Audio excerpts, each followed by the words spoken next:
ছাত্র যুব সংগঠনের আজকের এই মিছিলের তলে তলে যোগ দেন। আজকের এই মিছিলে যোগ দেন। এই চারটি বামপন্থী ছাত্র যুব সংগঠনের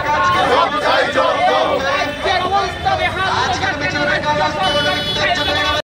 জিন্দাবাদ। এই চারটি বামপন্থী ছাত্র যুব সংগঠন দিচ্ছে না। এই চারটি বামপন্থী এই বিদ্যার্থীদের নাম করে ছাত্রছাত্রীদের পকেট কাটা হচ্ছে কেন? জবাব চাই, জবাব দাও। এই রাজ্যের স্বাস্থ্য ব্যবস্থার চরম অবনতি হচ্ছে কেন? জবাব চাই। মুখ্যমন্ত্রী হায় হায়, মুখ্যমন্ত্রী হায় হায়। এই চারটি বামপন্থী ছাত্র যুব সংগঠনের আজকের এই মিছিলে দলে দলে যোগ দেন। জনগণের স্বার্থ সংশ্লিষ্ট দাবি নিয়ে বামপন্থী ছাত্র যুবরা আমরা আরেকবার আজকে রাস্তায় নেমেছি। মূলত শিক্ষা, স্বাস্থ্য, কর্মসংস্থান এবং রাজ্যের বেহাল যে আইন শৃঙ্খলার পরিস্থিতি, এই ইস্যুগুলো নিয়ে বামপন্থীরা আজকে রাস্তায় নেমেছে। এসএফআই, ডিওয়াইএফআই, টিওয়াইএফ এবং টিএসইউ আমরা প্রতিবাদে সামিল হয়েছি।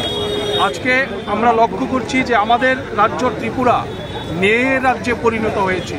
বেকার ছেলে মেয়েদের কর্মসংস্থানের সংকট, শিক্ষা ব্যবস্থা সম্পূর্ণভাবে ভেঙে পড়েছে।